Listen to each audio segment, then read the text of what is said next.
Welcome to TradeTheMBI.com. This is John. This report is for the 8th of February. Happy birthday to my mother.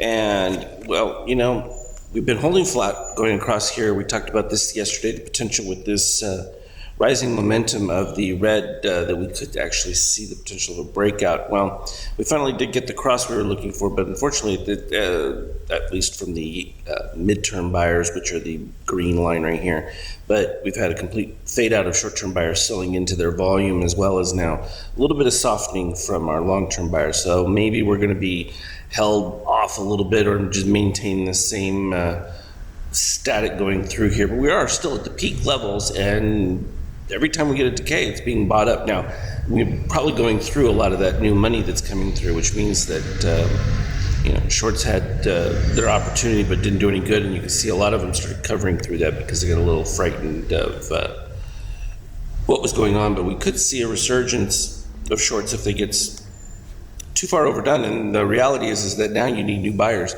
to elevate this market, and that means it's not going to go quickly because we needed that short covering to really propel you. The thing is that when you had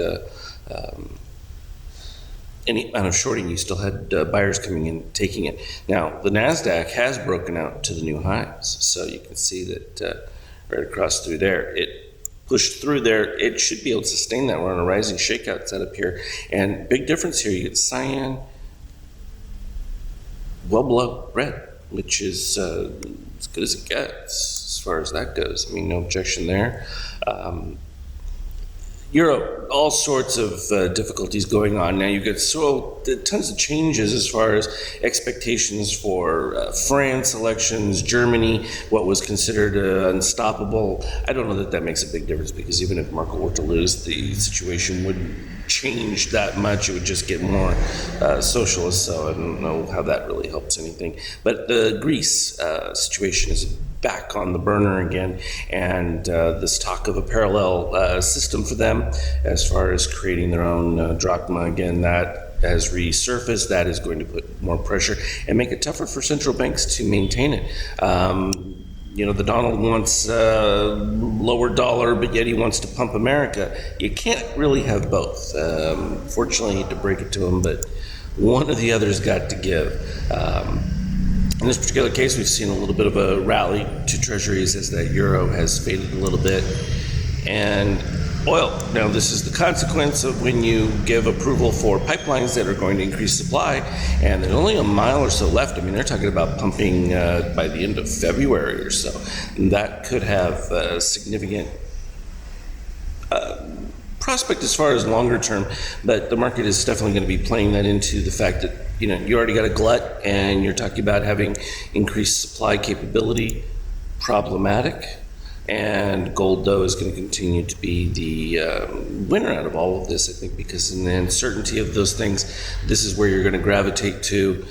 It's going to be harder to do certain currencies, particularly since the currency war that has existed is only going to continue, and China is looking a bit more threatening every day as far as its stability. And in fact, now the reserves dropping below 3 trillion for them makes it difficult for them, because they're at a precipice point where if they dip below, it puts in jeopardy some of their IMF status, and could be problematic for them. So we'll have to see how that develops. They're going to need to maintain a certain degree of excess in there. Now we had a nice little pump, and we were looking like we were going to finally break it up, but then we started seeing the decay and the shakeout started right about here, and then it continued, and then once we moved up into the plus 13, we know that usually has a downdraft to it, and in fact it carried through for a significant amount. And then we started to see some improvement that just couldn't get any traction, because the orange just stayed caught in between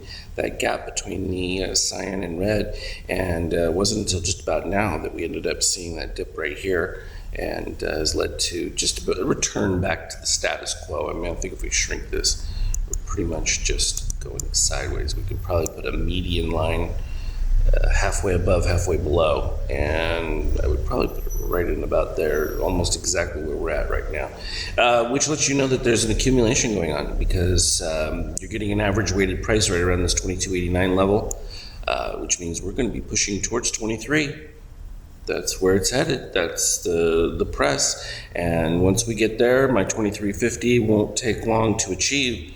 So the unknown factors obviously are the euro. If it continues to plunge below that 105 range, that would be problematic for the S&P because it puts downward pressure on things. The softness in the economy certainly puts the Fed in a lockdown. So the idea of increased rates in the short term has pretty much subsided. Everyone with this 100%, it's amazing how 100% likelihood can certainly shift pretty much dramatically. Of course, it was 100%, 98% likelihood the Patriots were going to lose. So just shows you what statistics really mean, because the real world sometimes gets in the way of probabilities. As always, though, continue to look for me on the Skype chat. We'll keep putting up the charts. Trade well.